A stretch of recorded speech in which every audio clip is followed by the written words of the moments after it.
Hello students, welcome to Sweety PG Adda 24/7 platform. और मैं हूं स्वाति जो आपको पढ़ाती हैं स्वीटी पीजी पॉलिटिकल साइंस। तो आज की वीडियो होने वाली है भैया भारी डिमांड पे, क्योंकि आप सभी ने कहा था कि मैम इंडियन पॉलिटिकल थिंकर से डर लगता है। इतनी सारी किताबें, इतने सारे आइडिया, इतने सारे ऑर्गेनाइजेशन याद ही नहीं होते हैं। तो भैया आप सभी का काम आसान करने के लिए और आप सभी की प्रिपरेशन को और बेहतर बनाने के लिए आज के वीडियो में हम करने जा रहे हैं आपकी परेशानी देने वाले सभी इंडियन पॉलिटिकल थिंकर्स को एक ही वीडियो के अंतर्गत। तो आज के वीडियो में हम एक एक थिंकर का पूरा आइडिया भी पढ़ेंगे, उसकी बुक्स एंड ऑर्गेनाइजेशंस के बारे में भी पढ़ेंगे और सभी थिंकर्स को एक ही वीडियो के अंतर्गत कवर अप करेंगे। ठीक है, सो वीडियो को पूरा अंत तक देखना है, क्योंकि इसमें और भी कई सारी इंपॉर्टेंट चीज़ें मैं आपको बताने वाली हूँ। हमारी अपकमिंग सीरीज़ जो चल रही हैं, कौन सी क्लास कब होती है, कौन सा टेस्ट कब होता है, वो सब कुछ डिटेल्स इसी क्लास में मैं आपके साथ शेयर करूँगी। ठीक है, सो एक नया इनिशिएटिव आप लोगों के लिए लेकर आई हूँ और अगर आप चाहते हैं कि इस प्रकार से मैं और भी यूनिट से रिलेटेड जो है वन शॉट्स को बनाऊँ, तो आप जो है कमेंट सेक्शन के अंदर लिख सकते हैं कि आपको वीडियो कैसा लगा, क्योंकि आपका फीडबैक मेरे लिए बहुत ज़रूरी है। ठीक है, चलिए। तो जैसे कि आप एक बार देख लीजिए कि ये सभी थिंकर्स और इससे ज़्यादा ही हम लोग वीडियो के अंदर कवर अप करने वाले हैं। सो आपको इन सब के नोट्स कहाँ मिलेंगे? कम्युनिटी पे अभी तक पता चल गया होगा कि अड्डा के एप्लीकेशन पे आप लोगों को यहाँ पे कम्युनिटी सेक्शन में सर्च करना है political science by Swati ma'am, then you will find it. और ये हमारी ब्रेन बूस्टर सीरीज़ जिसका ऑलरेडी 1 वीक हमने कंप्लीट कर लिया है, जिसके अंतर्गत हमने फ्राइडे को टेस्ट किया और सैटरडे को टेस्ट का एनालिसिस भी किया यूट्यूब के ऊपर। तो अगली मंडे से यानी कि नवंबर 18 से हमारा ये शेड्यूल रहने वाला है। 18 तारीख को कंपैरेटिव पॉलिटिक्स शुरू करेंगे और फ्राइडे को इसका टेस्ट होगा। टेस्ट कहाँ पर होता है? अड्डा की एप्लीकेशन पर होता है। उसी टेस्ट का एनालिसिस अपन लोग सैटरडे को यूट्यूब पर करते हैं। ठीक है, चलिए। तो ये फ्री सीरीज़ है आप सभी लोगों के लिए।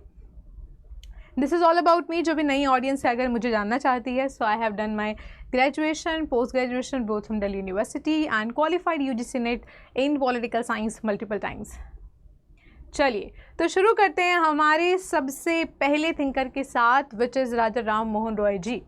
तो राजा राम मोहन रॉय जी के बारे में हम जितनी बात करें उतनी ही कम है, क्योंकि जिस मॉडर्न सोच की आज हम लोग बात करते हैं कि महिलाओं को इक्वल राइट्स मिलने चाहिए, इक्वल अपॉर्चुनिटीज़ मिलनी चाहिए, वो सभी बातें राजा राम मोहन रॉय जी ने अपने समय पर ही कर दी थी, इतने पुराने समय में। तो इनके आइडियाज़ की बात करें तो सोशल रिफॉर्म की बात करते हैं, रिलीजियस टॉलरेंस की बात करते हैं और मॉडर्नाइजेशन की बात करते हैं। तो राजा राम मोहन रॉय जी का मानना था कि अगर हमारे इंडिया को डेवलप करना है, मॉडर्न करना है, so we have to opt for the westernize thought. ऐसे नहीं कि इंडियन थिंकर्स या फिर इंडियन कल्चर को बिल्कुल पीछे छोड़ देना है, लेकिन इंडियन कल्चर, इंडियन ट्रेडिशंस के अंतर्गत जो कुप्रथाएं हैं उनको सोशल रिफॉर्म करना, यानी कि उनको एलिमिनेट करके सुधारना है और वेस्ट की तरह साइंस और डेवलपमेंट या फिर तरक्की की तरफ जो है हम लोग को ध्यान देना चाहिए। कंट्रीब्यूशन की बात करें तो हमारे यहाँ पे सती प्रथा आप सभी को पता ही होगा, किस प्रकार हस्बैंड के मर जाने के बाद फीमेल जो वाइफ हुआ करती थी उसको ज़बरदस्ती उसी चिता के अंदर जो है ज़बरदस्ती जला देते थे और भागने का भी ऑप्शन नहीं था, क्योंकि पकड़ के उसके साथ बांध भी देते थे कई बार। तो सती को बैन करवाने के पीछे सबसे बड़ा कंट्रीब्यूशन हमारे राजा राम मोहन रॉय जी का ही है। और विमेन के लिए राइट्स एंड एजुकेशन की बात करते हैं। बुक्स की बात करें तो तौफुल मुहाइद्दीन, गुड़िया ग्रामर, साथ ही साथ संवाद कुमुदी जैसे न्यूज़पेपर्स इन्होंने लिखे हैं। ऑर्गेनाइजेशंस की बात करें तो ब्रह्मो समाज को उन्होंने फाउंड किया है, जो कि ज़्यादातर मोनोथिज्म एंड सोशल रिफॉर्म की बात करता है। तो राजा राम मोहन रॉय जी का मानना था कि हमारे हिंदू कल्चर के अंतर्गत बहुत सारे जो ढोंग, आडंबर हैं, सुपरस्टिशन हैं, उन सबको हटा देना चाहिए। हम सबका भगवान, हम सबका परमात्मा एक है, यानी कि मोनोथिज्म, एक भगवान के अंदर, एक ही अवतार के अंदर जो है विश्वास करना। Then we have movements, Bengal renaissance and the early reformist movements in India. अगर हम इनकी थोड़े और चीज़ों की बात करें, सोशल रिफॉर्म, तो हमारे यहाँ पे जो सती बैन किया गया 1829 में, that is only because of Raja Ram Mohan Roy ji के कंट्रीब्यूशन की वजह से। उसके साथ साथ उन्होंने चाइल्ड मैरिज को भी अपोज किया, जिसके अंतर्गत आपको पता ही होगा कि पुराने समय में इंडिया में बहुत छोटी उम्र में बच्चियों की शादी कर दी जाती थी। इवन दैट मतलब मेरी मम्मी ने मुझे बताया था कि हमारे रिलेटिव्स में मम्मी की जो भी दादी वगैरह रही होंगी, उनकी शादी महज 5 साल में हो गई थी और उनके जो ससुर जी थे उनको गाँव घुमाने लेके गए थे। तो आप देख रहे हो कि 5 साल के बच्चे की शादी हो जाती थी। तो इस चाइल्ड मैरिज को उन्होंने अपोज किया था। उसके साथ ब्रह्मो समाज को उन्होंने इस्टेब्लिश किया 1828 में। ब्रह्मो समाज का establishment year is very very crucial for examination, काफ़ी बार पेपर में पूछा भी गया है, जिसके अंतर्गत वो कहते थे कि मूर्ति पूजन इतने सब तरीके के सैकड़ों करोड़ों मूर्तियों को पूजने की ज़रूरत नहीं है, हम सबका परमात्मा परमेश्वर एक ही है। एजुकेशनल रिफॉर्म की बात करें तो मैंने आपको ऑलरेडी बताया है कि वुमेन एजुकेशन को वो सपोर्ट कर रही हैं। साथ ही साथ उन्होंने इस्टेब्लिश किया Hindu College in Calcutta to provide western and scientific education, क्योंकि तरक्की का सार साइंटिफिक एजुकेशन ही हो सकता है। Then advocacy for press freedom, तो जिस समय पे ब्रिटिशर्स हमारे यहाँ पे प्रेस की फ्रीडम को छीन रहे थे, उसको भी जो है राजा राम मोहन रॉय जी ने अपोज किया था। चलिए, ब्रह्मो समाज के बारे में वी हैव ऑलरेडी डिस्कस, जिसके अंतर्गत उन्होंने कास्ट बेस्ड डिस्क्रिमिनेशन को भी हटाने की बात करी। तो वैसे जो राजा राम मोहन रॉय जी हैं वो हमारे भारतीय कल्चर के खिलाफ नहीं है, लेकिन वो चाहते हैं कि भारतीय कल्चर में जिन गलत चीज़ों की वजह से चीज़ें प्रमोट हो रही हैं, सुपरस्टिशन बढ़ रहा है, ढोंग और आडंबर बढ़ रहे हैं, कास्ट डिस्क्रिमिनेशन हो रहा है, अगर हम इन सब चीज़ों को एलिमिनेट कर दें तो हमारा भारत बहुत तेज़ी से जो है तरक्की कर सकता है। आत्मीय सभा भी उन्होंने इस्टेब्लिश किया 1815 में, प्रीकर्सर टू द ब्रह्मो समाज। तो ब्रह्मो समाज इसके बाद 1828 में इस्टेब्लिश हुआ है। आत्मीय सभा और ब्रह्मो समाज kind of same he objective से जो है इस्टेब्लिश किए गए थे, but Brahmo Samaj is more famous. Next thinker we are going to cover is MK Gandhi ji, यानी कि हमारे father of the nation. Ideas है उनके नॉन वायलेंस का, इसको हम ज़्यादा एलैबोरेट नहीं करेंगे क्योंकि ये सब आप बचपन से खूब पढ़ते आए हो, क्योंकि अभी हमें बहुत सारे थिंकर्स को कवर अप करना है एक ही वीडियो के अंतर्गत। तो अहिंसा की बात करते हैं, सत्याग्रह की बात करते हैं, सेल्फ रिलायंस की बात करते हैं। कंट्रीब्यूशन की बात करें तो आप सभी को पता है कि फ्रीडम स्ट्रगल में उनका बहुत इंपॉर्टेंट मूवमेंट रहा है। बुक्स की बात करें तो उनकी किताब है हिंद स्वराज, और उनकी ऑटोबायोग्राफी का नाम है माई एक्सपेरिमेंट्स विद ट्रूथ, क्योंकि सत्य से उन्हें बहुत प्यार था। आप सभी को पता होगा कि सत्याग्रह की वो बात करते हैं, सच्चाई के राह पे चलने की बात करते हैं, और उनकी ऑटोबायोग्राफी का नाम भी यही है, my experiments with truth. Organisations की बात करें तो उन्होंने Indian nationalist Congress for independence को काफ़ी सपोर्ट भी किया है, और साथ ही साथ खूब सारे और उनके जो आश्रम्स रहे हैं उनको भी उन्होंने इस्टेब्लिश किया है, जैसे कि साबरमती आश्रम। मूवमेंट्स की बात करें तो non cooperation movement, civil disobedience movement and quit India movement, तो ये 1922 के अंतर्गत है, ये 1930s के अंतर्गत है और 1942 के अंतर्गत है।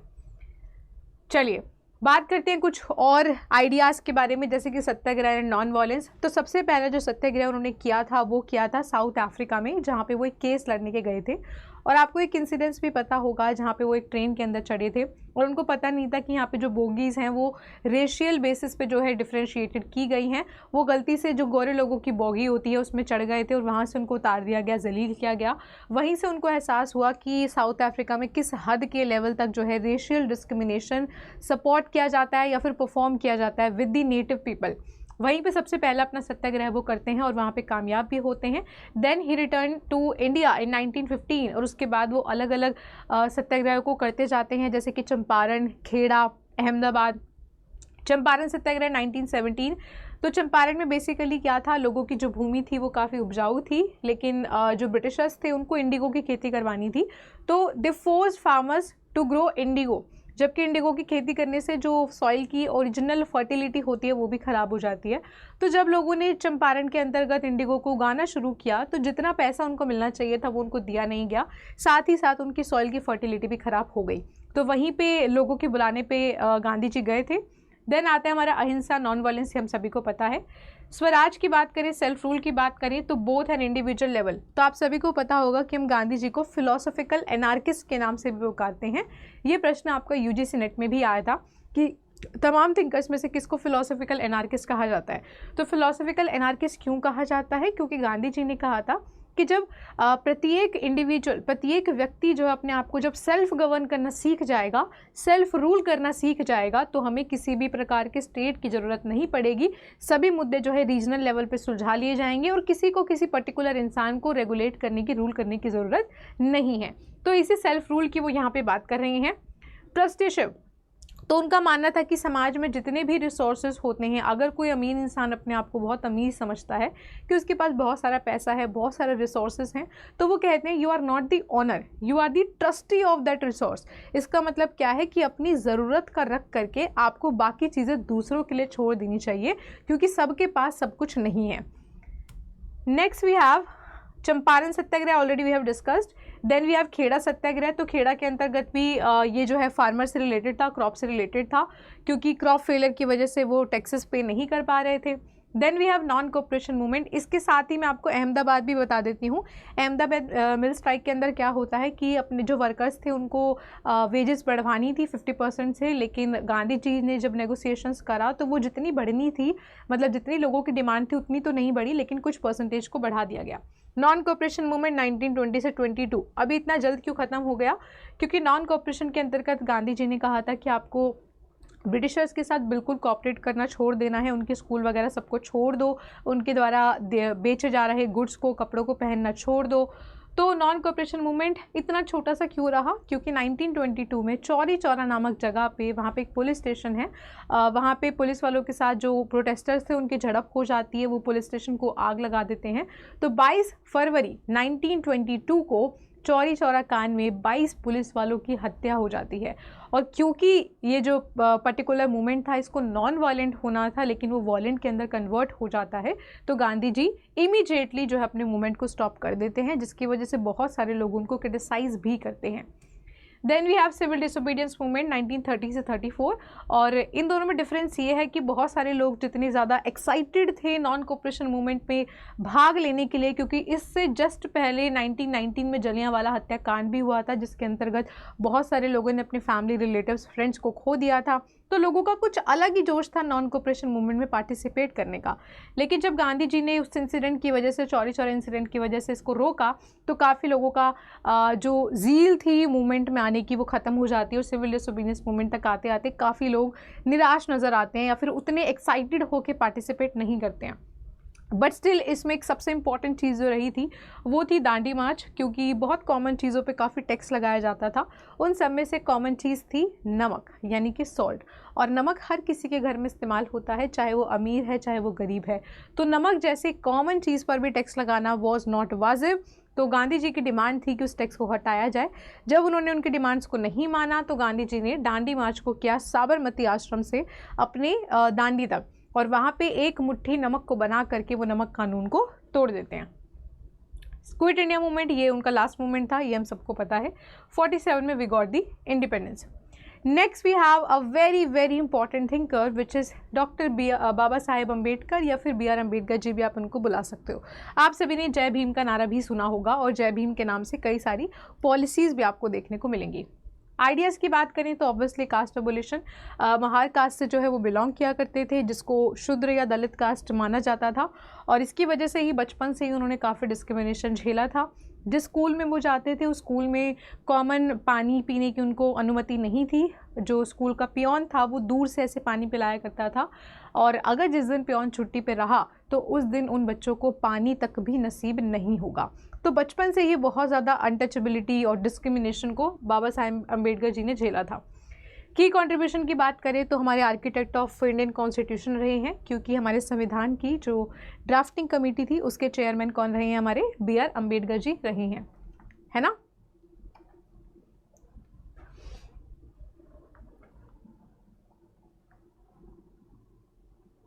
हाँ जी।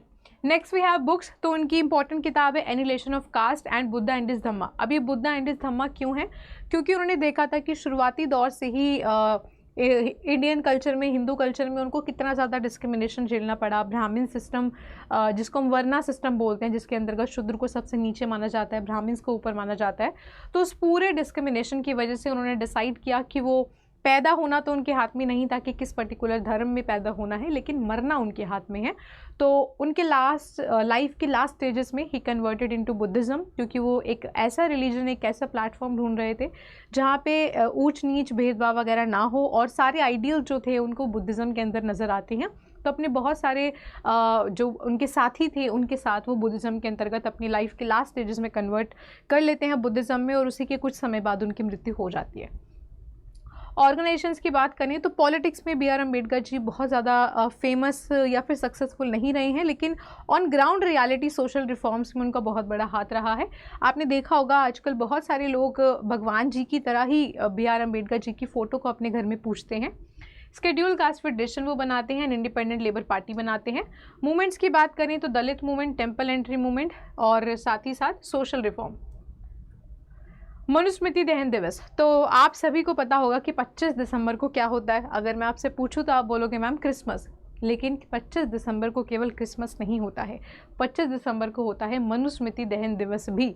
तो हमारे जितने भी ज़्यादा डिस्क्रिमिनेशन किए जाते हैं, जितना ज़्यादा शोषण समाज में किया जाता है अलग वर्ग के लोगों के साथ, अलग कास्ट के लोगों के साथ, वो कहीं ना कहीं इस बेसिस पे किया जाता है कि ये सारी बातें जो है हमारे पुराने स्क्रिप्चर्स वगैरह में मेंशन है। तो मनुस्मृति में उनको कई सारे ऐसे कंट्रोवर्शियल चीज़ें दिखाई देखने को मिलती हैं, और इसीलिए वो मनुस्मृति को अपने जो साथी होते हैं उनके साथ सरेआम जो है जला देते हैं, और इसीलिए 25 दिसंबर 1927 को पहली बार मनाया जाता है मनुस्मृति दहन दिवस। Next we have annihilation of caste, जो उनकी किताब है जिसके अंतर्गत वो कास्ट डिस्क्रिमिनेशन को बात करते हैं। पूना पैक्ट 1932, तो basically what was this Poona pact? Ambedkar ji का मानना था कि पॉलिटिक्स में सब वही लोग हैं जो हाई कास्ट से बिलोंग करते हैं या फिर ब्राह्मण कास्ट से बिलोंग करते हैं, और वो कभी भी लोअर कास्ट के या शूद्र कास्ट के लोगों की समस्याओं को समझ नहीं पाएंगे, क्योंकि वो तो करने वालों में से है, तो वो कभी उनके लिए काम कैसे कर सकते हैं। तो अंबेडकर जी का मानना था कि ऐसे लोगों का राजनीति में पार्टिसिपेशन बहुत ज़रूरी है, क्योंकि अगर वो पॉलिटिक्स तक नहीं पहुंचेंगे तो उनका दर्द समझने वाला कोई नहीं है। अगर वो पहुंचेंगे तभी वो अपने जैसे लोगों के लिए काम कर पाएंगे। तो वो चाहते थे रिजर्वेशन, सेपरेट इलेक्टोरेट जिसको हम बुलाते हैं, लेकिन गांधी जी इस बात को मानने से तैयार नहीं हुए। गांधी जी अनशन पे भी बैठे कुछ दिन, लेकिन अल्टीमेटली गांधी जी को मानना पड़ा, और दोनों के बीच में जो पैक्ट साइन हुआ उसको हम बोलते हैं पूना पैक्ट, जिसके अंतर्गत सीट्स को रिजर्व किया गया for Dalits in legislature. Drafting constitution मैंने आपको ऑलरेडी बता दिया है कि ड्राफ्टिंग कमेटी के चेयरमैन थे हमारे B.R. Ambedkar ji. Next we have labour rights, establish the Independent Labour Party, advocating for labour rights, advocating fair wages. लेकिन मैंने आपको ऑलरेडी कहा है कि राजनीति में वो बहुत ज़्यादा सक्सेसफुल नहीं रहे हैं। कन्वर्जन टू बुद्धिज़्म, ये ईयर आप लोगों को याद रखना है कि 56 में ही कन्वर्टेड इनटू बुद्धिज़्म। चलिए नेक्स्ट वी हैव बहिष्कृत हितकारिणी सभा, तो ये जो ऑर्गेनाइजेशन है अम्बेडकर जी की, ये आप सभी के लिए बेहद इंपॉर्टेंट है। बहिष्कृत हितकारिणी सभा 1924 में ये उन लोगों के लिए थी जो कि दलित हैं, जो कि मार्जिनलाइज्ड हैं सोसाइटी में, जिनको एक्सप्लॉइटेशन झेलना पड़ता है। इंडिपेंडेंट लेबर पार्टी कब इस्टेब्लिश करी, ये सब ईयर्स आपके लिए पेपर में बहुत इंपॉर्टेंट रहेंगे। 1936, schedule caste federation 1942 and conversion to Buddhism 1956। Next and the important thing का वी हैव विनायक सावरकर जी या फिर वी.डी. सावरकर जी, विनायक दामोदर सावरकर जी। तो सावरकर जी की बात करें तो obviously he believe in Hindutva, और हिंदुत्व क्या है अभी हम देखते हैं। इनका आइडिया जो है हिंदुत्व का, इंडियन नेशनलिज्म का, सेकुलरिज्म का एंड सेल्फ डिफेंस का आर वेरी वेरी इंपॉर्टेंट। की कॉन्ट्रीब्यूशंस की बात करें तो उन्होंने एक वर्ड कॉइन किया था हिंदुत्व, और इन्होंने कहा था you should not confuse between Hindutva and Hinduism, two are different thing. वो कहते हैं कि Hinduism is related to particular one religion, जो कि कुछ पर्टिकुलर रिलीजियस थिंग्स की बात करता है, कुछ पर्टिकुलर थिंग्स में बिलीव की बात करता है। तो Hinduism word is very narrow, बहुत ब्रॉड नहीं है, जबकि उनका जो हिंदुत्व का आइडिया है that is way much broader than Hinduism word. Promote Hindutva identity and within the nationalism, तो वो कहते हैं Hinduism is related to one religion, एक धर्म से रिलेटेड है, लेकिन जो मेरा हिंदुत्व का कंसेप्ट है that is related to the Hindu identity, कि हिंदूज की आइडेंटिटीज क्या होती है, और साथ ही साथ उससे रिलेटेड इंडियन नेशनलिज्म की बात कैसे करते हैं वो भी उन्होंने अपनी किताब के अंतर्गत बताया है। उनकी किताब Hindutva, who is Hindu, the first war of Indian independence, ये दो इंपॉर्टेंट किताबें हैं। जो पहली किताब है उसमें वो हिंदुत्व की आइडियोलॉजी में बताते हैं कि कौन हिंदू हो सकता है, कौन हिंदू नहीं हो सकता है। वो कहते हैं ऐसे पर्सन जो हिंदुस्तान को यानी कि भारत को अपनी जन्मभूमि मानते हैं, अपनी पितृभूमि मानते हैं, अपनी पुण्य भूमि मानते हैं, father land and the Holi land, केवल वही हिंदू हो सकते हैं। इसका मतलब क्रिश्चियंस कभी नहीं हो सकते हिंदुत्व, मुस्लिम्स नहीं हो सकते क्योंकि उनके लिए मक्का मदीना उनका एक होली प्लेस होता है, जूइश पीपल नहीं हो सकते हैं क्योंकि उनके लिए जेरूसलम होता है। तो बेसिकली वो कह रहे हैं क्योंकि इन पर्टिकुलर रिलीजन वाले लोगों के लिए जो हिंदुस्तान है, जो इंडिया है, उनका होली लैंड एंड फादरलैंड नहीं है, इसीलिए वो कभी भी हिंदू के अंदर काउंट नहीं होंगे। लेकिन अगर वो हिंदुस्तान को अपनी पुण्य भूमि पितृभूमि मानने लगे तो वो हिंदू के अंदर काउंट हो सकते हैं, लेकिन obviously it's kind of a next to possible, impossible. अगली किताब है the first war of Indian independence. तो जैसा कि आप सभी को पता होगा कि 1857 में स्पॉय म्यूटिनी हुआ था, जिसके अंतर्गत पूरी स्टोरी आप लोग को पता ही होगी। तो बहुत सारे लोग उसको फर्स्ट वॉर ऑफ इंडिपेंडेंस के नाम से पुकारते हैं, जिसमें कि सावरकर जी भी हैं। तो जिस समय इसको सेलिब्रेट किया जा रहा था, उसी समय वो अपनी किताब लिखते हैं the first war of Indian independence. Organisations की बात करें तो हिंदू महासभा में वो काफ़ी सालों तक प्रेसिडेंट की पद पर भी रहे हैं। मूवमेंट्स की बात करें तो हिंदू नेशनलिज्म की बात करते हैं और फ्रीडम स्ट्रगल की बात करते हैं कि सारे हिंदुओं को एकजुट होना पड़ेगा, यूनिटी बनानी पड़ेगी, तभी ब्रिटिशर से लड़ा जा सकता है। Abhinav Bharat society is very very essential society. Abhinav Bharat society 1904 में एक सीक्रेट रेवोल्यूशनरी सोसाइटी थी, जो कि उन्होंने और उनके ब्रदर्स ने मिलकर के बनाई थी, जो आर्म्ड रेजिस्टेंस पे जो है बिलीव करते थे। क्योंकि आप सरेआम तो जो है रिवॉल्ट को या फिर रिबेलियस नहीं हो सकते हो, शस्त्रों को जो वेपन्स होते हैं उनको सपोर्ट नहीं कर सकते हो। लेकिन सावरकर जी का मानना था कि अगर आपको ब्रिटिशर से लड़ना है तो आपको शस्त्रों का सहारा लेना ही पड़ेगा। इसलिए Abhinav society was a kind of underground secret society.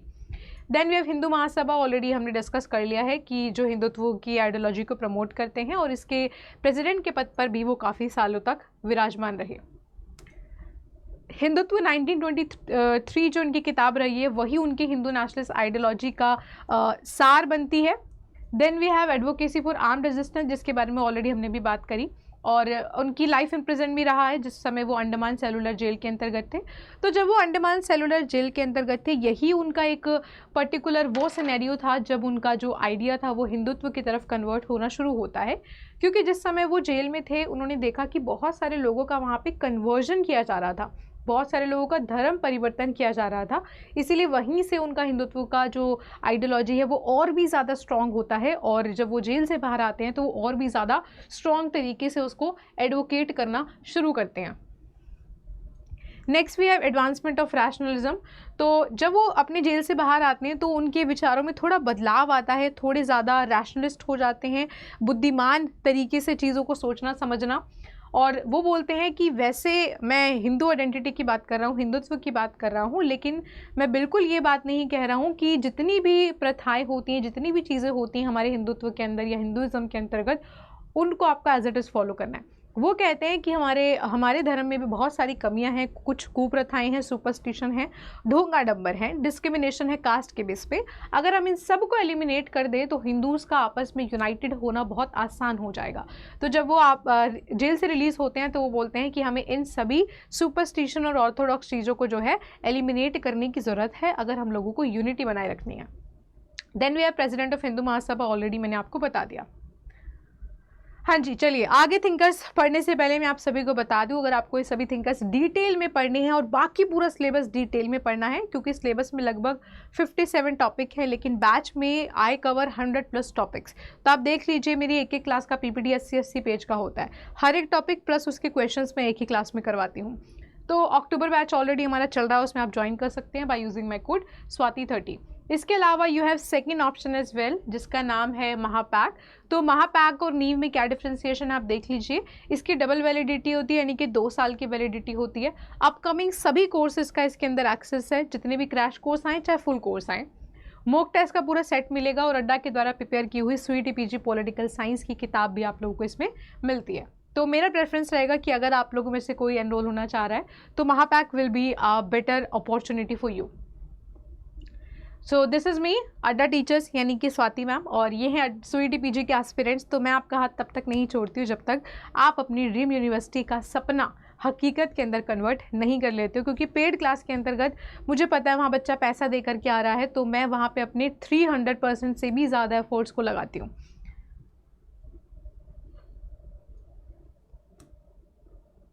So these are the student जो कि रोते रह जाते हैं मैम क्या पढ़ना है क्या नहीं पढ़ना। फिर भी मैं 1 शॉट्स लेकर आ रही हूँ, लेकिन ऑब्वियसली आप इनके ज़रिए पूरा पेपर तो पार नहीं कर पाओगे। दीज आर जस्ट आपकी हेल्प के लिए है ये। और दीज आर अड्डा स्टूडेंट जिनको कोई दिक्कत लेनी ही नहीं है कि मैम क्या पढ़ना है क्या नहीं पढ़ना, आपको केवल पढ़ाई का काम करना है, जो मैडम करा रही है वो करना है। चलिए नेक्स्ट थिंकर की बात कर लेते हैं, one of the important and interesting thinker Kautilya ji. तो बहुत बार आपको पता ही होगा कि कौटिल्य को इंडियन मैकियावेली के नाम से भी पुकारा जाता है। तो वहीं बहुत सारे हिस्टोरियंस इसको क्रिटिक करते हैं कि मैकियावेली को हमें कौटिल्य बुलाना चाहिए, ना कि कौटिल्य को मैकियावेली, क्योंकि मैकियावेली से ज़्यादा कौटिल्य फेमस रहे हैं और कौटिल्य की जो चाणक्य नीति हैं वो मैकियावेली से बहुत ही ज़्यादा अच्छी और बहुत ही ज़्यादा इंपॉर्टेंट रही हैं और कारगर भी रही हैं इतिहास में। तो जिस मौर्यन एम्पायर को आप लोगों ने कभी ना कभी इतिहास में पढ़ा होगा, उस मौर्यन एम्पायर की नींव कौटिल्य जी की वजह से ही खड़ी हुई और जितना भी प्रसिद्ध हुआ वो चाणक्य नीति यानी कि कौटिल्य जी की नीतियों की वजह से ही हुआ। तो रियलिज्म की बात करते हैं, स्टेट क्राफ्ट की बात करते हैं, डिप्लोमेसी की बात करते हैं, और जो चंद्रगुप्त मौर्य जिन्होंने मौर्यन एम्पायर को इस्टेब्लिश किया उनके एडवाइज़र रहे हैं हमारे कौटिल्य जी। तो इनकी भी पूरी एक स्टोरी है कि कैसे इनके एडवाइज़र बने, वो सब कुछ मैंने कौटिल्य वाली क्लास में पढ़ाया है। तो मेरी जो लक्ष्य सीरीज़ की प्लेलिस्ट है आप उसमें जा कर के हर एक थिंकर पढ़ सकते हैं, ठीक है। उनकी सबसे फेमस किताब अर्थशास्त्र, जिसके अंतर्गत वो स्टेट क्राफ्ट की बात करते हैं कि एक स्टेट कैसे चलना चाहिए, क्या टैक्टिस होनी चाहिए, राजा को कैसा बिहेव करना चाहिए, कैसा दुश्मन रखना, कैसा दोस्त रखना, सब कुछ डिस्कस किया है बहुत ही ज़्यादा डिटेल में। मूवमेंट्स की बात करें, हाँ, कौटिल्य की दो इंपॉर्टेंट सबसे थ्योरी हैं, one is Saptang theory and the second one is Shadgunya की नीति। तो सबसे पहले हम पढ़ते हैं साप्तांग थ्योरी। तो साप्तांग का मतलब होता है 7 अंग। तो वो कहते हैं कि किसी भी राज्य के लिए ये 7 अंग सबसे इंपॉर्टेंट होते हैं जो उसके राज्य का बेस बनाते हैं। सबसे पहला किंग, एक स्ट्रॉन्ग एक रिस्पॉन्सिबल किंग का होना बहुत ज़रूरी है अगर आप एक राज्य को स्थापित करके रखना चाहते हो तो। देन वी हैव अमात्य, यानी कि आपके जो मिनिस्टर्स होने चाहिए वो काफ़ी लॉयल होने चाहिए, उनकी लॉयल्टी टुवर्ड्स द किंग काफ़ी ज़्यादा होनी चाहिए। इसीलिए जो किंग जो भी अपने अमात्यस रखेगा, मिनिस्टर्स रखेगा, बहुत सोच समझ के सूझबूझ के साथ रखना है। देन वी हैव जनपदा यानी कि टेरिटरी। तो वो कहते हैं कि जो जनपद होता है जहाँ पे लोग रहते हैं, किंग की सबसे बड़ी रिस्पॉन्सिबिलिटी है अपने लोगों को खुश रखना। तो वो अपने स्पाई को लोगों के बीच में भेजेगा और स्पाई लोगों की समस्याओं को परखेंगे और राजा तक पहुंचाएंगे ताकि राजा टाइमली उन समस्याओं को सॉल्व कर सके। दैट मीन्स कि हर एक पॉसिबल वे से आपको अपनी जनता को जो है खुश रखना है। देन वी हैव दुर्ग यानी कि फोर्ट। तो अलग अलग प्रकार के फोर्ट्स की वो बात करता है, पानी वाला और मतलब बहुत अलग अलग वॉल्स वाला। तो वो कहते हैं कि फोर्ट किसी भी राज्य के लिए बहुत ज़रूरी होते हैं क्योंकि फोर्ट आपकी राज्य को सिक्योरिटी प्रोवाइड करते हैं। तो जितने स्ट्रॉन्ग और रीजन के अकॉर्डिंग आप फोर्ट्स बनाओगे उतना ज़्यादा सिक्योर आपका स्टेट रहेगा। देन वी हैव कोषा यानी कि ट्रेजरी, और एक राज्य की कभी भी जो ट्रेजरी है, जो संदूक है, जो तिजोरी है, कभी भी खाली नहीं होनी चाहिए। देन वी हैव दंडा यानी कि आर्मी। तो आर्मी आपको बहुत स्ट्रॉन्ग रखनी है जिससे कि सामने वाला आपको देख के डर जाए और आप पे ऊपर अटैक करने की सोचे ही ना। अगर अटैक करे भी सो आपकी स्ट्रॉन्गली इतनी, आपकी जो आर्मी है वो इतनी स्ट्रॉन्ग होनी चाहिए कि वो रिटेलिएट कर पाए। नेक्स्ट है मित्रा यानी कि अलाइज। तो वो कहता है कि राजनीति में कोई भी परमानेंट दुश्मन या परमानेंट दोस्त नहीं होता है, लेकिन स्टिल जो भी आप एलाइज बना रहे हो, जो भी मित्र बना रहे हो, वो बहुत ही ज़्यादा रिलायबल और बहुत ही ज़्यादा सोच समझ के आपको बनाने हैं क्योंकि वो आपको कभी भी धोखा दे सकते हैं। नेक्स्ट नीति is a very very important नीति, शाणगुण्य की नीति, जिसको हम 6 फोल्ड फॉरेन पॉलिसी भी बुलाते हैं। तो बेसिकली इस पॉलिसी के अंतर्गत कौटिल्य बताते हैं कि एक किंग को दूसरे राज्यों के साथ किस प्रकार के रिलेशनशिप्स को रखना है। फर्स्ट है संधि। वो कहते हैं अगर आपको लगता है कि सामने वाला स्टेट आपसे ज़्यादा स्ट्रांग है तो इट विल बी बेटर कि आप वॉर की तरफ ना जाओ क्योंकि नुकसान होगा, संधि कर लो, ट्रीटी कर लो। Then we have Vigraha. जैसे ही आपको लगे कि आप उससे ज़्यादा स्ट्रांग बन चुके हो, आप सामने से अटैक कर दो। Stance of open hostility and preparation for conflict. Then we have Asana यानी कि न्यूट्रलिटी। तो न्यूट्रलिटी का मतलब होता है किसी की तरफ नहीं होना। मेंटेन न्यूट्रलिटी, जब किसी और स्टेट्स के बीच में आपस में लड़ाई चल रही हो तो टांग अड़ानी नहीं है। देन वी हैव याना, यानी कि mobilise the military and take offensive action if it will increase the state's power to resolve a critical issue. अगर आपका कोई इशू है किसी दूसरे देश के साथ और आपको लग रहा है कि बातों से नहीं सुलझेगा तो आप सामने से अटैक कर दो। Then we have Samasya, seeking shelter from alliance with the stronger state for protection and support if the state security is under threat। तो बोलते हैं कि अगर आपको लगता है कि सामने वाला बहुत स्ट्रांग है लेकिन आपको अटैक भी करना है तो आपको अपने दोस्त बना लेने चाहिए, ऐसे स्ट्रांग दोस्त जो कि आप मिल करके उसके ऊपर अटैक कर सको। देन वी हैव द्वैध भाव, डुअल पॉलिसी, यानी कि कभी भी सेम टाइम पे दुश्मन नहीं बनाने हैं, सेम टाइम पे सबको दोस्त नहीं बनाना है। अगर किसी के साथ दोस्ती है तो दूसरे के साथ दुश्मनी रखो, किसी के साथ दुश्मनी है तो दूसरे को दोस्त रखो, जिससे कि पॉलिटिक्स में एक बैलेंस मेंटेन रहे। तो देखिए कितनी सोची समझी जो है इस फॉरेन पॉलिसी को बताया गया है by Kautilya. Very very very essential. तो बाल गंगाधर तिलक से पहले मैं आपको बता दूं कि कौटिल्य ने और भी कई तरह की इंपॉर्टेंट चीज़ें बोली हैं, तो वो सब आप मेरी वीडियो में जाके देख सकते हो, और ज़्यादा डिटेल में पढ़ना है तो आप बैच में आ जाइएगा। तो विजिगिषु की बात करता है। विजिगिषु का मतलब होता है एक ऐसा राज्य जो हमेशा विक्ट्री पाना चाहता है। उसके अलावा वो कुछ स्टेट्स की बात करता है, जैसे कि उदासीन। उदासीन यानी कि जो किसी भी तरफ नहीं है, किसी भी स्टेट की तरफ नहीं है। जैसे कि आज हम अंतर्राष्ट्रीय राजनीति की बात करें तो Switzerland is kind of a country जो ज़्यादातर कन्फ्लिक्ट्स में पड़ता नहीं है। उसके बाद वी हैव मध्यमा, जिसमें बफर स्टेट भी जिसको हम बुलाते हैं, जैसे हमारे और चाइना के बीच में नेपाल हो गया। ठीक, चलिए next we have a very important thinker Bal Gangadhar Tilak ji. तो आपको पता ही होगा कि जिस स्वराज, जिस सेल्फ रूल की हम लोग बात करते हैं, दैट इज़ गिवन बाय बाल गंगाधर तिलक जी। कल्चरल नेशनलिज्म की बात करते हैं, और इनका ये नारा तो आप सभी ने सुना होगा, Swaraj is my birth right and I shall have it. साथ ही साथ उनकी सबसे इंपॉर्टेंट किताब फेमस वन इज़ गीता रहस्य।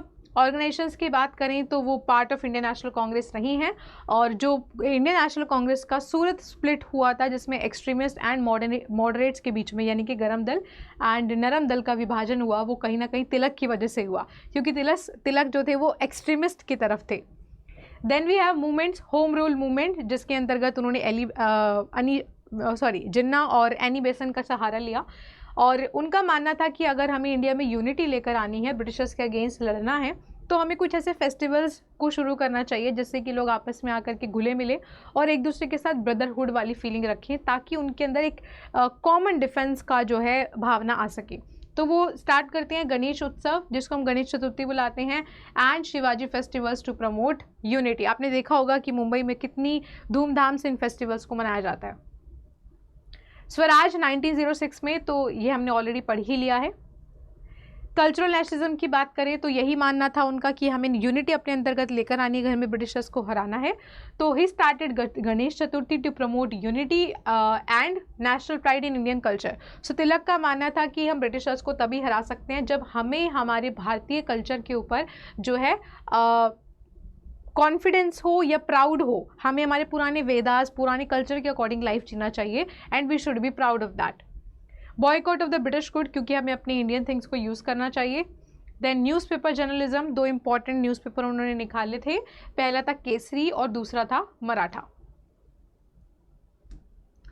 Kesari and Maratha newspapers years कब निकाले हैं? 1881 में निकाले हैं।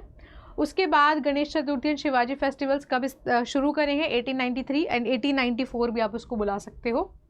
होम रूल लीग, जिसके बारे में ऑलरेडी मैंने आपको बताया कि एनी बेसेंट के साथ उसको वो शुरू करते हैं फॉर दी सेल्फ रूल को एडवोकेट करने के लिए। चलिए next we have a very very very important thinker which is Bal Gangadhar Rabindranath Tagore जी। तो टैगोर जी के बारे में आप सभी ने सुना होगा। He talks about humanism, universalism, critic of nationalism, ये सब क्या होता है अभी देखते हैं। तो कॉन्ट्रीब्यूशंस की बात करें तो वो पहले ऐसे एशियन रहे हैं जिनको नोबेल प्राइज़ मिला था फॉर हिज वर्क गीतांजलि, और उसके बाद उनका भी यही मानना था कि हमें अपने इंडियन कल्चर के ऊपर प्राउड होना चाहिए, इंडियन वैल्यूज़ के ऊपर, एजुकेशन के ऊपर प्राउड होना चाहिए। तो इसीलिए उन्होंने इस्टेब्लिश भी किया था इंडिया में विश्व भारती यूनिवर्सिटी, और ये क्वेश्चन अभी रिसेंटली यूजीसी नेट में 2024 के पेपर में आया था। गीतांजलि के लिए he got the first Nobel prize in 1913 and after that 1915 में ही गॉट नाइटहुड का पद्धति बाय ब्रिटिशर्स। लेकिन 1919 में जो है जलियांवाला मैसेकर हो गया था, हत्याकांड हो गया था, जिसकी वजह से उन्होंने अपनी नाइटहुड की जो पद्धति थी वो वापस कर दी थी। ये इंसिडेंट भी आप सभी के लिए बहुत इंपॉर्टेंट है जानना। देन वी हैव ऑर्गेनाइजेशंस, विश्व भारती यूनिवर्सिटी उन्होंने जो है इस्टेब्लिश करा।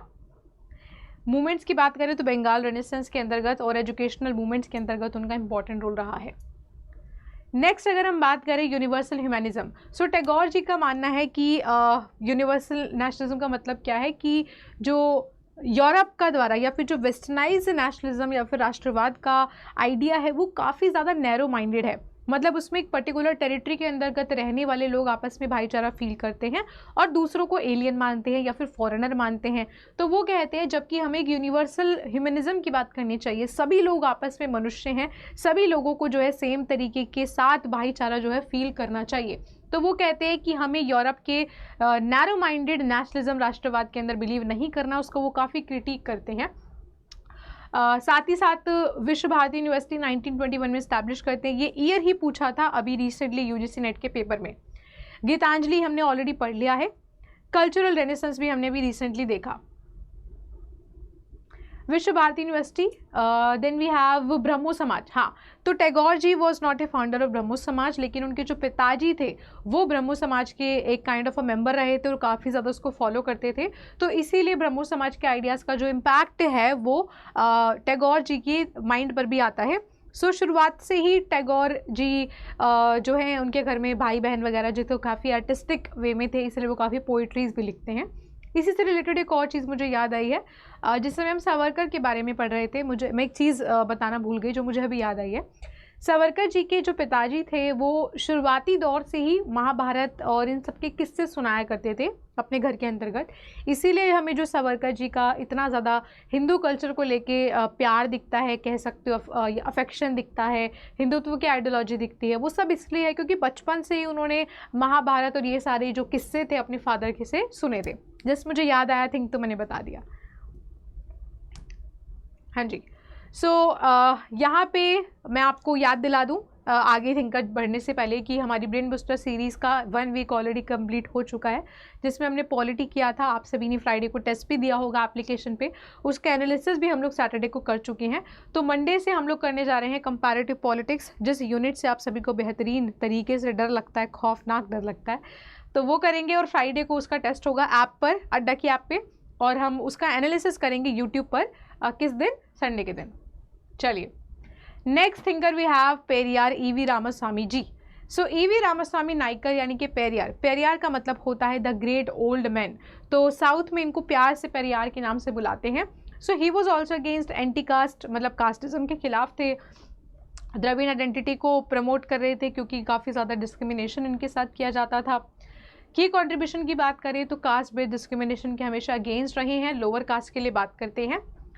और ऑर्गेनाइजेशंस की बात करें तो सबसे इंपॉर्टेंट 1925 का सेल्फ रिस्पेक्ट मूवमेंट, जिसमें वो बताते हैं कि you should be proud of your Dravida identity, you should not feel ashamed of that.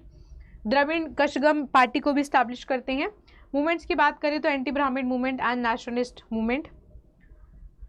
Self respect movement 1925, तो मैंने आपको ऑलरेडी बताया कि क्योंकि द्रविड़ लोगों के साथ काफ़ी बेहतरीन मतलब काफ़ी भयंकर तरीके का डिस्क्रिमिनेशन किया जाता था, जिसके खिलाफ वो सेल्फ रिस्पेक्ट मूवमेंट चलाते हैं 1927 में।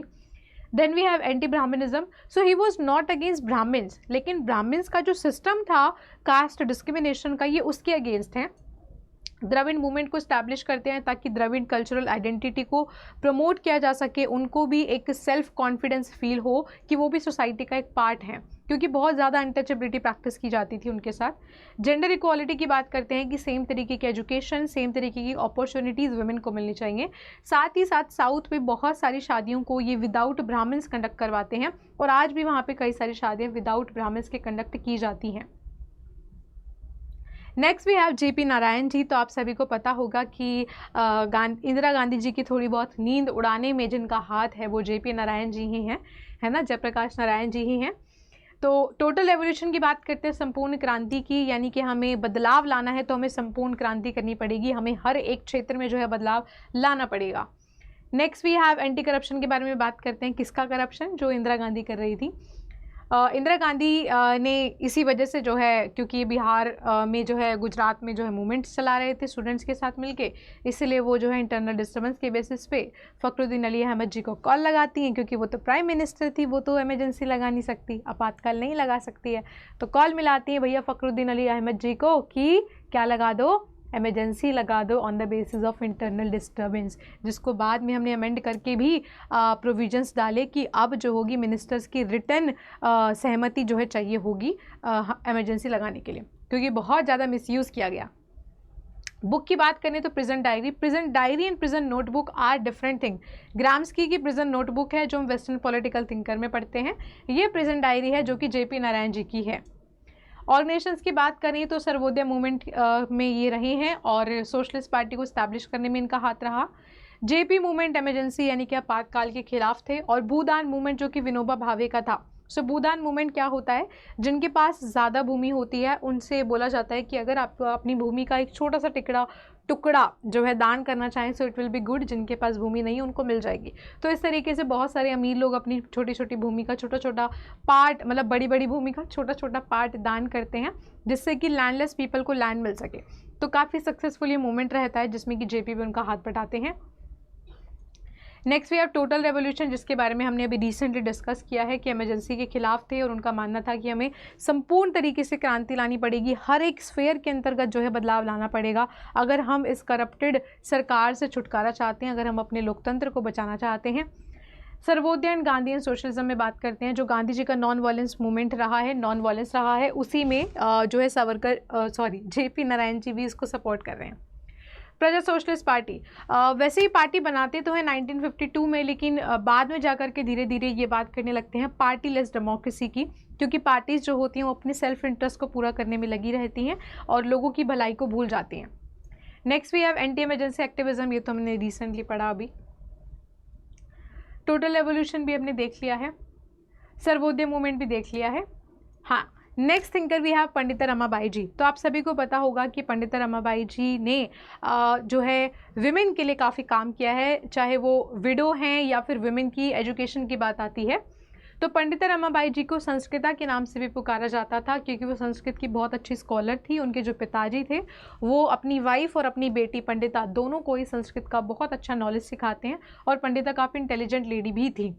तो विडो राइट्स की बात करती हैं, विमेन एजुकेशन की बात करती हैं, और साथ ही साथ वो अपनी किताब the high cast Hindu women के अंतर्गत बताती हैं कि हमारे समाज में अगर वुमेन की बात की जाए तो लोअर कास्ट से ज़्यादा बुरी हालत में हाई कास्ट के हिंदू वुमेन्स हैं, क्योंकि हाई कास्ट के हिंदू वुमेन्स के ऊपर काफ़ी बड़ा जिम्मेदारियों का और घर की आन बान शान बनाने का जो मटका है फोड़ा जाता है। वो घर से बिल्कुल बाहर ही नहीं जा पाती हैं, पर्दे में ही रहती हैं, जबकि जो छोटी कास्ट के लोग हैं फिर भी वो कहीं ना कहीं अपने हस्बैंड के छोटे मोटे कामों में हाथ बटाती हैं, घर का काम करती हैं, खेत का काम करती हैं। लेकिन हाई कास्ट की हिंदू वुमेन्स घर के चार दीवारी में ही बंद करके रह जाती हैं। ऑर्गेनाइजेशंस की बात करें तो आर्य महिला समाज very very important, establish by Pandita Ramabai. Sharda सदन establish by Pandita Ramabai for shelter of women, ऐसी वुमेन जो विडो हैं, जिनको घर वाले एक्सेप्ट नहीं करना चाहते हैं। तो वुमेन के लिए काफ़ी बात करती हैं, एजुकेशन की बात करती हैं। शारदा सदन इस्टेब्लिश करती हैं 1889 में, ऐसी विमेन जिनको घर से बाहर निकाल दिया या पढ़ने नहीं दे रहे हैं उनको ये अपने यहाँ पे शेल्टर देती हैं। क्रिटिक ऑफ हिंदुत्व ऑर्थोडॉक्सी, तो उनका मानना था कि हिंदू कल्चर में काफ़ी ज़्यादा पितृसत्तात्मक समाज या फिर पेट्रियार्की को प्रमोट किया गया है, और यही जो है विमेन के डिग्रेशन का काम करती है, विमेन को पीछे करने का काम करती है। और जब वो इंग्लैंड जाती हैं तो वहाँ पे उनको क्रिश्चियनिटी में इस तरीके की चीज़ें नहीं देखने को मिलती हैं, वहाँ पे उनको विमेन थोड़ी ज़्यादा आगे दिखाई देती हैं। तो फाइनली वो जो है क्रिश्चियनिटी के अंदर कन्वर्ट भी कर लेती हैं, जिसकी वजह से हमारे यहाँ पे बहुत सारे जो सोशल रिफॉर्मर्स थे उनको क्रिटिक करते हैं कि ये तो भैया विमेन को बुला करके उनका धर्म परिवर्तन करवाने के लिए उन्होंने सदन खोल रखे हैं। रिलीजियस रिफॉर्म मैंने आपको ऑलरेडी बताया, क्रिश्चियनिटी में कन्वर्ट करती हैं, विमेन राइट को चैम्पियन है। आर्य महिला सभा समाज को इस्टेब्लिश करती हैं 1882 में। देन शारदा सदन 1889 में। Then we have next Swami Vivekananda ji. तो Swami Vivekananda ji is a very very important thinker, new Vedanta philosophy की कॉन्ट्रीब्यूशंस की बात करें तो वो हिंदुज़म को रिवाइव करने की बात करते हैं। वो कहते हैं हमारा जो स्पिरिचुअलिटी है हिंदू धर्म की, that is very very important, और पूरे विश्व को हिंदुस्तान से सीखना चाहिए, हिंदू कल्चर से सीखना चाहिए कि स्पिरिचुअलिटी इज़ वेरी इंपॉर्टेंट। और उनकी जो सबसे इम्पॉर्टेंट स्पीच है पार्लियामेंट ऑफ रिलीजन 1893 के अंतर्गत, जिसको हम शिकागो स्पीच भी कहते हैं, वेरी वेरी इंपॉर्टेंट है, जिसके अंतर्गत उनको जो लाइन थी brothers and sisters of America, इसके अंतर्गत उनको अप्रॉक्सीमेटली 2 मिनट्स का जो है स्टैंडिंग ओवेशन मिलता है, और वहाँ से उनकी विश्व प्रसिद्धता जो थी वो शुरू हो जाती है।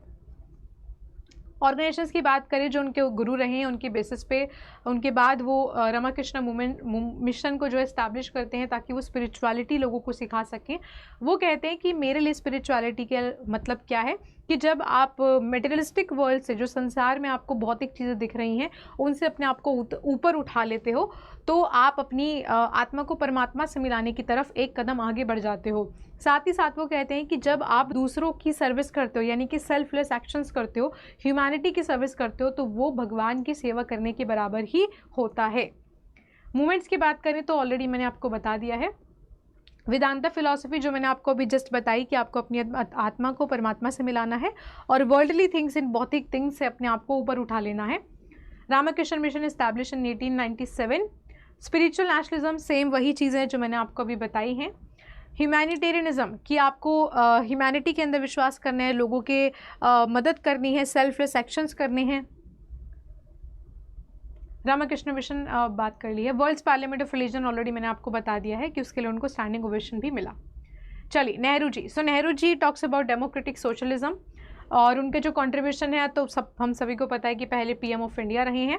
और जो मिक्स्ड इकोनॉमी आज हमने अपना रखी है, प्राइवेटाइजेशन को और जो गवर्नमेंट सिस्टम है उसको मिला करके, दैट इज़ मिक्स्ड इकोनॉमी, वो जवाहरलाल नेहरू जी की वजह से। नाम का जो कंट्रीब्यूशन, यानी कि नाम, नॉन अलाइनमेंट मूवमेंट को जो फाउंडर्स थे उसमें भी one of the founder was Jawaharlal Nehru ji, representing India.